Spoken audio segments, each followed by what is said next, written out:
Alright, this chapter is called The Plan. You ready to read? The plan, yes.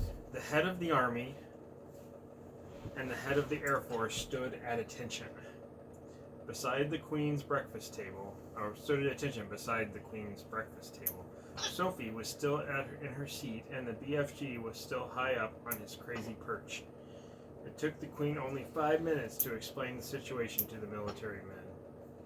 I knew there was something like this going on, Your Majesty, the head of the army said. For the last 10 years, we've been getting reports from nearly every country in the world about people disappearing mysteriously in the night. We had one only the other day from Panama. For the hatty taste, cried the BFG, and one from Wellington in New Zealand, said the head of the army. For the booty flavor, cried the BFG. What is he talking about, said the head of the Air Force.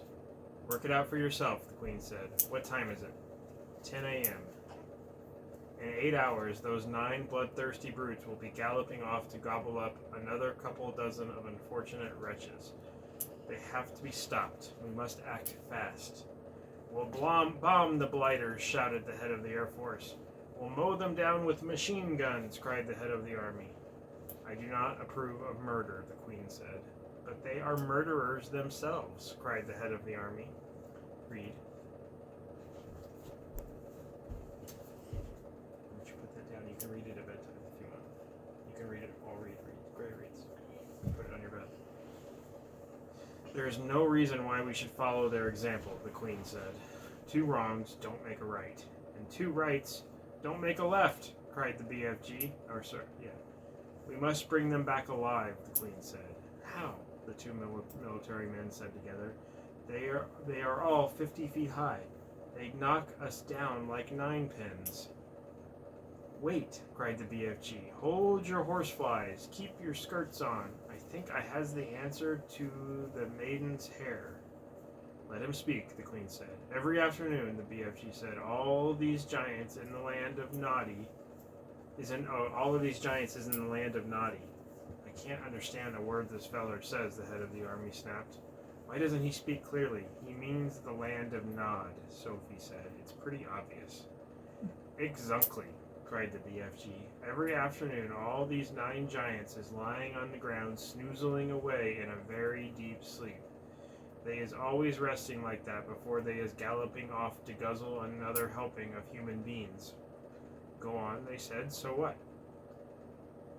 So, what your shoulders has to do is to creep up to the giants while they is still in the land of Noddy and tie their arms and legs with mighty ropes and wonkin' chains. Brilliant, the Queen said. That's all very well, said the head of the army, but how do we get the brutes back here? We can't load 50-foot giants onto trucks. Shoot 'em on the spot, that's what I say. The BFG looked down from his lofty perch and said, this time to the head of the Air Force, you is having belly poppers, is you not? Is he being rude? The head of the Air Force said. He means helicopters, Sophie told him. Why doesn't he say so? Of course we have helicopters. Whoopsie big belly poppers, asked the BFG. Whoopsie big belly poppers? Asked the BFG. Very big ones, the head of the Air Force said proudly, but no helicopter is big enough to get a giant like that inside of it. You do not put him inside, the BFG said. You sling him underneath the belly of your belly popper and carry him like a portito. What's a portito? Like a what? Said the head of the Air Force. Like a torpedo, Sophie said. Could you do that, Air Marshal? The Queen asked. Well, I suppose we could. The head of the Air Force admitted grudgingly. Then get cracking, the Queen said. You'll need 9 helicopters, 1 for each giant. Where is this place? The Air Force man said to the BFG. I presume you can pinpoint it on the map. Pinpoint? Said the BFG. Map? I is never hearing these words before. Is this Air Force being talking slush bungle? The Air Marshal's face turned the color of a ripe plum. He was not used to being told he was talking slush bungle. The Queen, with her usual admirable tact and good sense, came to the rescue. BFG, she said, can you tell us more or less where this giant country is? No, Magister, the BFG said. Not on my Nelly. Then we're jiggered, cried the Air Army General. This is ridiculous, cried the Air Marshal. You must not be giving up so easy, the BFG said calmly. The first titchy bopsicle you meet, and you begin shouting you is bizfiggled. The Army General was no more used to being insulted than the Air Marshal. His face began to swell with fury, and his cheeks blew out until they looked like two huge ripe tomatoes. Your Majesty, he cried, we are dealing with a lunatic. I want nothing more to do with this ridiculous operation. The Queen, who was used to tantrums of her senior officials, ignored him completely. BFG, she said, would you please tell these rather dim-witted characters exactly what to do? My pleasure, Magister, said the BFG. Now listen to me carefully, you two boot-bogglers. The military men began to twitch, but they stay put. And they watched a water thief. I is not having the foggiest idea where giant country is in the world, the BFG said, but I is always able to gallop there. I is galloping forthwards and backwards from giant country every night to blow my dreams into little children's bedrooms. I is knowing the way very well. So you all is having to do with so all you is having to do is this. Put your 9 big belly hoppers up in the air and let them follow me as I is galloping along. How long will the journey take? The Queen asked. If we is leaving now, the BFG said, we will be arriving just as the giants is having their afternoon snozzle. Splendid, said the Queen. Then turning to the 2 military men, she said, prepare to leave immediately.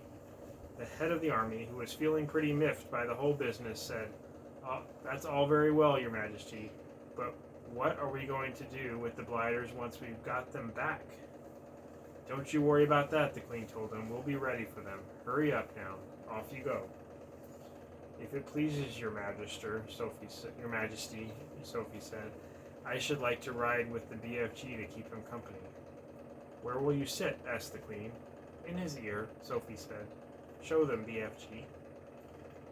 The BFG got down from his high chair, picked Sophie up in his fingers. He swiveled his huge right ear until it was parallel with the ground, then he placed Sophie gently inside of it.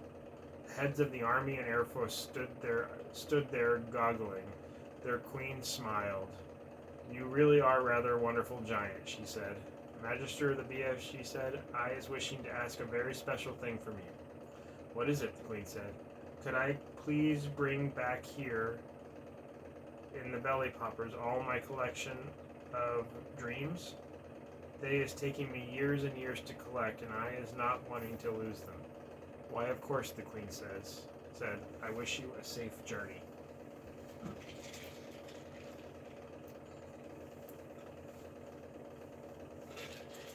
Do you want to start another chapter? Gray. Okay. The BFG had made thousands of journeys to and from giant country over the years, but he had never in his life made one quite like this. With 9 huge helicopters roaring along just over his head. He had never before traveled in broad daylight either. He hadn't dared to, but this was different.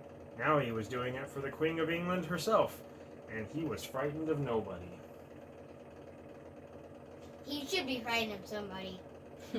As he galloped across the British Isles with the helicopters thundering above him, Also, people Jack.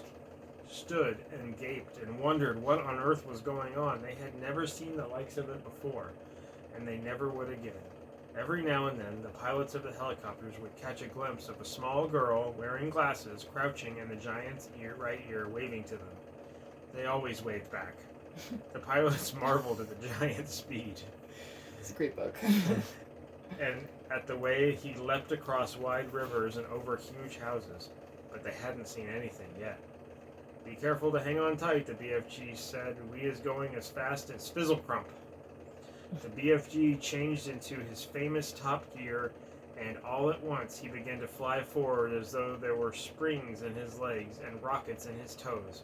He went skimming over the earth like some magical hop, skip, and jumper, with his feet hardly ever touching the ground. As usual, Sophie had to crouch low in the crevice of his ear to save herself from being swept clean away. Also his head off. The 9 pilots in their helicopter suddenly realized that they were being left behind. The giant was streaking ahead. They opened their throttles to full speed, and even then, they were only just able to keep up. Oh man.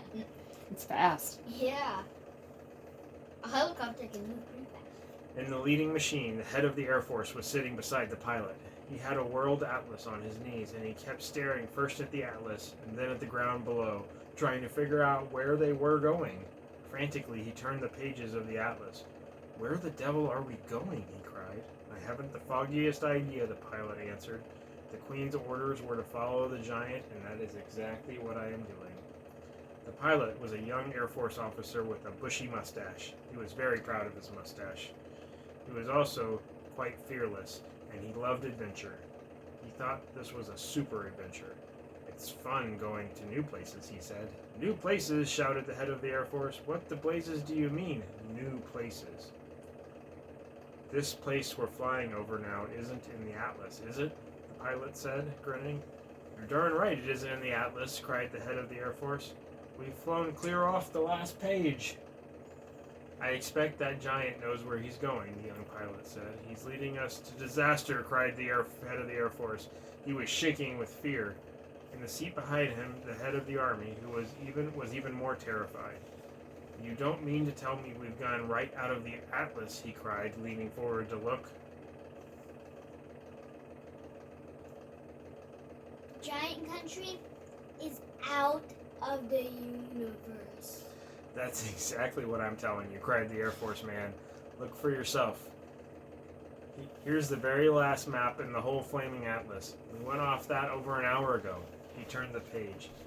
As in all atlases, there were 2 completely blank pages at the very end. "So now we must be somewhere here," he said, pointing a finger on one of the blank pages. "Where's here?" cried the head of the army. The young pilot was still grinning broadly. He said to them, "That's why they always put 2 blank pages in the back of the atlas. They're for new countries. You're meant to fill them in yourself." The head of the Air Force glanced down at the ground below. "Just look at that godforsaken desert," he cried. "All the trees are all dead, and the rocks are all blue." The giant had stopped. The giant has stopped, the young pilot said. "He's waving us down." The pilots throttled back the engines, and all 9 helicopters landed safely on the great yellow wasteland.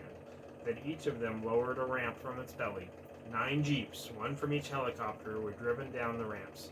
Each jeep contained 6 soldiers, and a vast quantity of thick rope and heavy chains. "I don't see any giants," the head of the army said. "The giants is all just out of sight over there," the BFG told him. "But if you is taking these slush-buckling, noisy belly poppers any closer, all the giants is waking up at once, and then pop goes the weasel." "So you want us to proceed by jeep?" the head of the army said. "Yes," the BFG said, "but you must be very hushy quiet. No roaring of motors, no shouting, no mucking about, no piggery-jokery."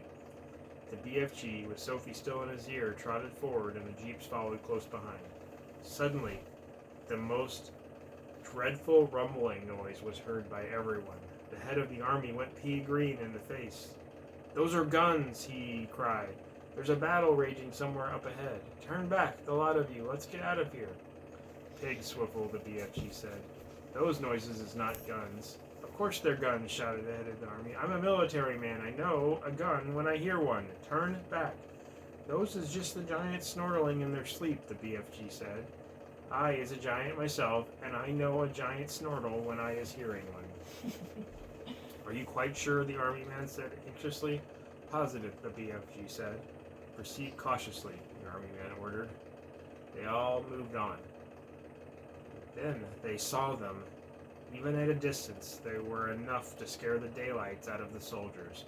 But when they got close and saw what the giants really looked like, they began to sweat with fear. 9 fearsome, ugly, half-naked, 50-foot-long brutes lay sprawled over the ground in various grotesque attitudes of sleep.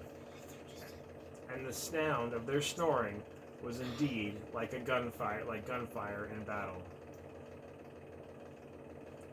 The BFG raised a hand. The jeeps all stopped. The soldiers got out. What happens if one of them wakes up? Whispers the head of the army, his knees knocking together from fear.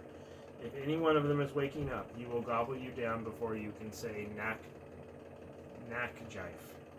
What's The, that? the BFG answered, grinning hugely. Me is the only one that won't be gobbled up because Giants is never eating giants. Me and Sophie is only the safe ones because I is hiding her if that happens. The head of the army took several paces to the rear. So did the head of the Air Force. They climbed rather quickly back into their jeep, ready to make a fast getaway if necessary. Go forward, men, the head of the army said. Go forward and do your duty bravely. The soldiers crept forward with their ropes and chains. All of them were trembling mightily. None dared to speak a word. The BFG, with Sophie now sitting in the palm of his hand, stood nearby watching the operation. To give the soldiers their due, they were extremely courageous. There were 6 well-trained, efficient men working on each giant, and within 10 minutes, 8 out of the 9 giants had been trussed up like chickens and were still snoring contentedly. The 9th, who happened to be Flesh Lump Eater, was causing trouble for the soldiers because he was lying with his right arm tucked underneath his enormous body. It was impossible to tie his wrists and arms together without first getting that arm out from underneath him. Very, very cautiously, the 6 soldiers who were working on Flesh Lump Eater began to pull at the huge arm, trying to release it. The Flesh Lump Eater opened his tiny, piggy black eyes. Which of you foul pesters is wiggling my arm, he bellowed. Is that you, you rotsome man-hugger? Suddenly, he saw the soldiers. In a flash, he was sitting up. He looked around him. He saw more soldiers. With a roar, he leapt to his feet. The soldiers, petrified with fear, froze where they were. They had no weapons with them. The head of the army put his jeep in reverse. Human beings, the Flesh Lump Eater yelled. Why is you all flesh-bunking, rotsome, half-baked beans doing in our country? He made a grab for a soldier and swept him up by the hand. I is having early suppers today, he shouted, holding the poor swimming shoulders an arm length and roaring with laughter. Sophie, standing on the palm of BFG's hand, was watching horror-struck. Do something, she cried, quick, before he eats him. Here's a picture.